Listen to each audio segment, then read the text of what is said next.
Good morning. Today's title, whoops, I took it off the screen, is Ninth Wave, the final day, fruition, is here now. But before I even get into that, I want to wrap up a few things from the trip. I stayed last night, or well, the night before last, with Barbara and Bernard in a beautiful home in Fairfax County, Virginia, which used to be part of George Washington's estate back, in the 18th century. And there's a lot of history there, Civil War history in that area, a lot of battles, a lot of movement of troops through that area. And the house where they live, even though it's a new house, it has a ghostly occupant. And they actually showed me pictures that were taken inside the house where you can see the visage of the ghost, thanks to photography. In any case, I wanted to draw your attention to these people, Barbara and Bernard, who are the lead people in a band called Iona. And I did purchase their silver CD, which is their 25th anniversary CD. They've been around for a while doing Celtic music. And if you're interested in actually purchasing this, they played a couple of songs for me while I was there. Unfortunately, I do not have a CD player in my car, only tapes. So I was unable to listen on the way home, and I haven't listened to the whole thing yet, but I did hear a couple of songs while I was at their house. And it is available through ionamusic.com. That's ionamusic.com, all one word in the Iona Music. So I encourage you to contact them. They're beautiful people. I really enjoyed the music that I did hear. Again, I did not hear it all. But they've been doing this for a long time, and they are amazing people. Here's some better photographs of them in the album. Shows the other three members of the group, which are Kathleen, Jim, and Chuck. So I only got to meet Barbara and Bernard. But if you order the CD, and they were very gracious to me. Very gracious. And their home is like a bed and breakfast, they say. Lots of people, lots of their friends come by and spend the night. And I'm welcome to come back anytime. And if they ever come to this area in Florida, I'd like to have them play here. I mean, they seem like just amazing people. Anyway, that's enough of an introduction on that. Back to today's topic. And I wrote in the blurb, even Lydon LaRouche says in his message from October 8, 2011, that we are in the final days and even hours of the world system as we have known it.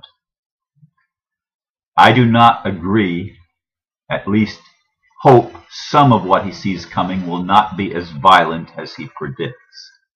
But I totally concur that this is the time when everything will come to a head. It is, after all, the final 7th day in this 9th wave.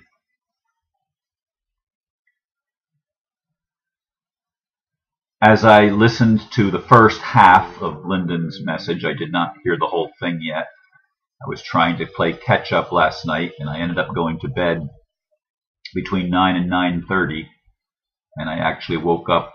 I got almost 6 hours of sleep last night, which is really good. I needed that. I've been putting in some really long days and getting 3 hours sleep in much of the time. So it's good to get a little bit extra. I needed it, obviously. But there were several things of interest that I looked at in my emails last night. And by the way, this morning, my Paradox Man email address isn't downloading anything. It's showing that I have 221 new messages, and that's since I got home last night. And I'm able to go online and look at them, but they're not downloading into my inbox. Only my other 4 Roadrunner email addresses are working fully. Paradox Man is not working, so that's a technical issue that I'm going to have to deal with today, in addition to all the other catch-up things that I have to do. But several things of interest did catch my attention. One of them was an email from a friend, my friend Tony. He had sent out some material about the ninth wave and about Carl Kalaman, and I don't know exactly what he sent out, but one of my other friends, Linda, responded to him, and he sent Linda's email to me and to another friend of ours for consideration, because she doesn't believe Carl Kalaman at all, and she always points out that she was in or is in Mensa, which is the Club of Geniuses. I could probably be there myself, but that's neither here nor there. In any case, she still believes that 2012, the winter solstice, is the right day, and she went into her explanation as to why. And anyway, that's all well and good. I believe, for me, what resonates with me, and I'm not saying I'm right, and I'm not saying anybody has to believe me, and neither was she. She was saying you can believe what you want, and that's good, because we all do, anyway, believe what we want. But I resonate with this ninth wave material and the interpretation of Carl Kalaman and Ian Lungold. I've resonated with that from the first time I heard Ian, a couple years at least back. And I just knew, I just knew for me this was significant, which is why I've dedicated day after day after day for virtually this entire year to talking about the awakening that's happening. And this is a time of grace when we're being given the opportunity to turn everything in our world around. And I'm convinced of that with all of my heart. And this seventh day, and there is no seventh night, it ends with a day, is the time when everything can blossom and come to fruition. We're going to see some things happen. I don't know what they are. I don't know how they're going to pan out in our actual events. Lydon LaRouche says there's going to be a massive bloody coup. The Cheney cabal, working with the international bankers from England, and working with part of the Nazi leftovers. And bear in mind, the Bush family is a Nazi family. You may not like hearing that, but it's the truth. They have been Nazis since before the Second World War even started. And George H.W. Bush's father, Prescott Bush, was one of the ones with Harriman and company that financed Hitler. And they brought that whole Third Reich thing to the United States in Operation Paperclip, and they've been operating behind the scenes through the CIA and other black operations within the U.S. government for a long time. And Cheney is one of the really, really dark players in this whole scenario. He was the one, I'm convinced, he was the one that actually was calling the shots on 9/11/2001, operating out of the Pentagon with Rumsfeld. Those were probably the two key players for having the United States military stand down. They were the ones that organized the military things that happened on that day. But anyway, that's history.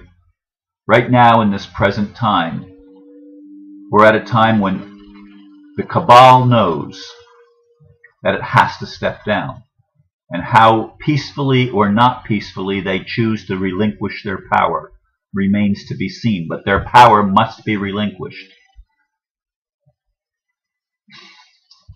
Another point. On Sunday, I wasn't here in Brevard County, Florida, but they had an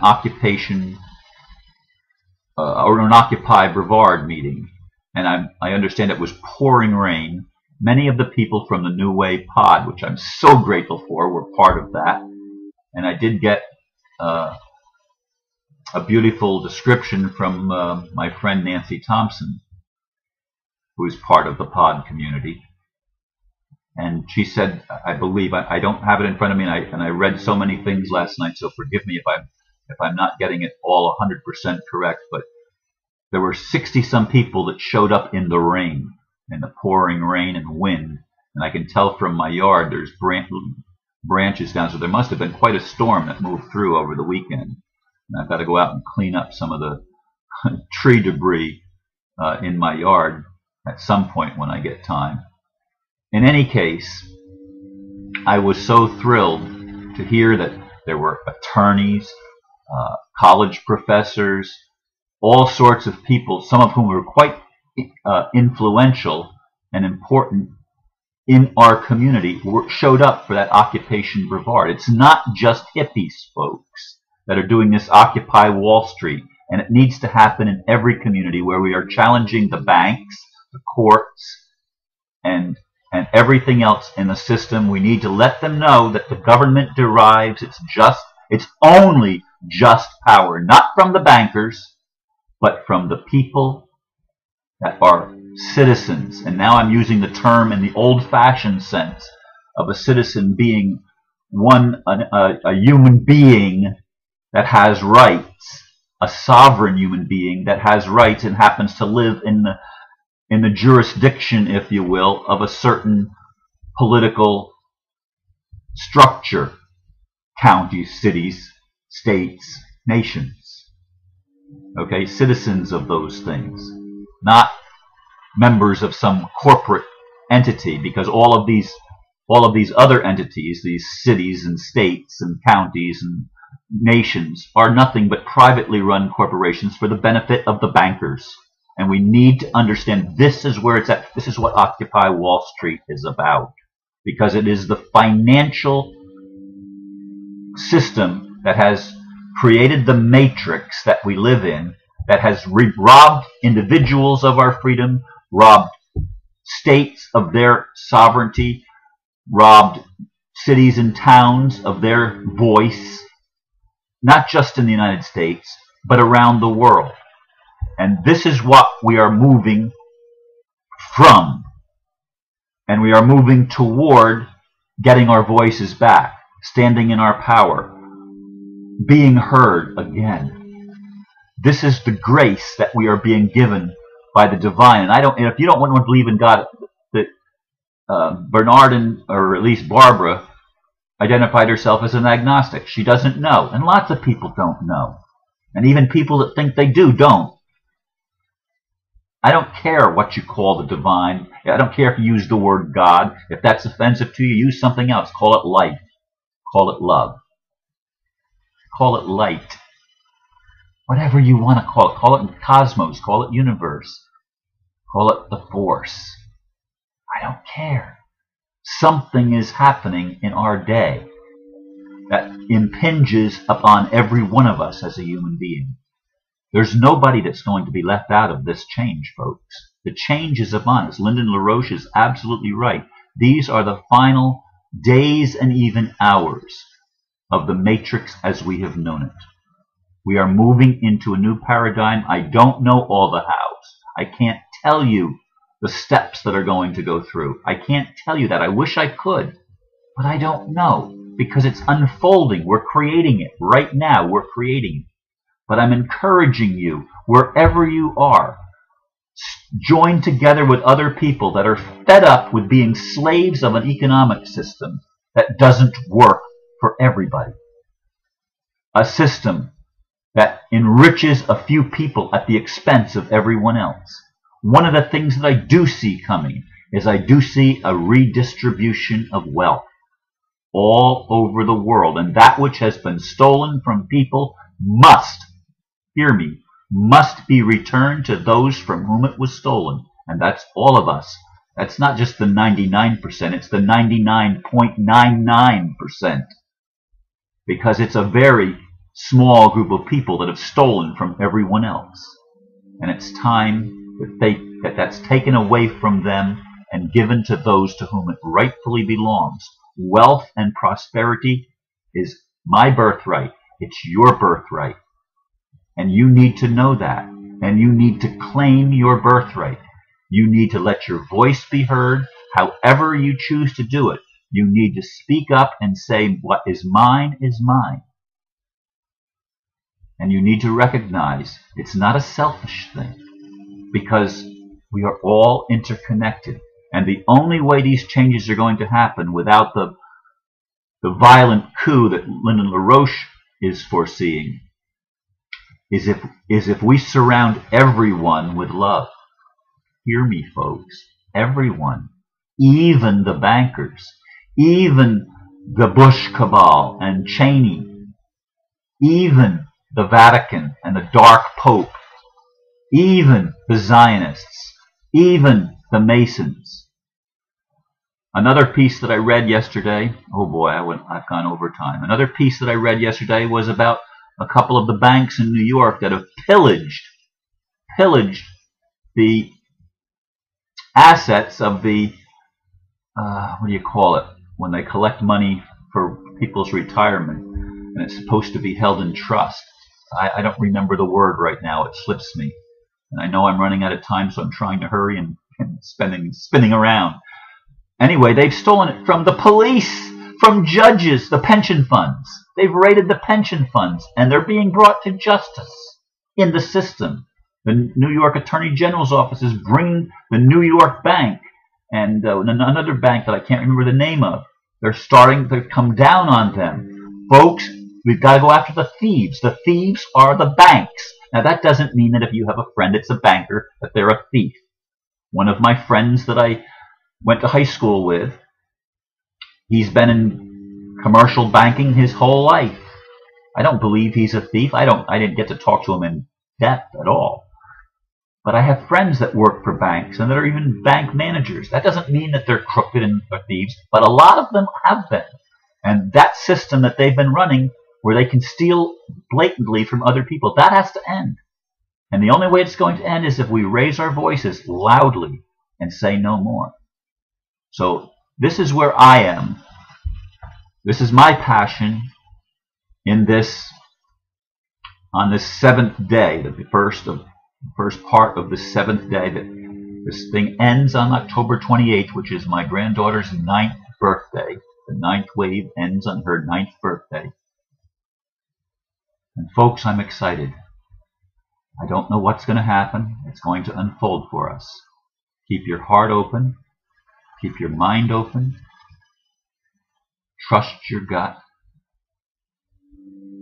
Be aware that major changes are upon us right now.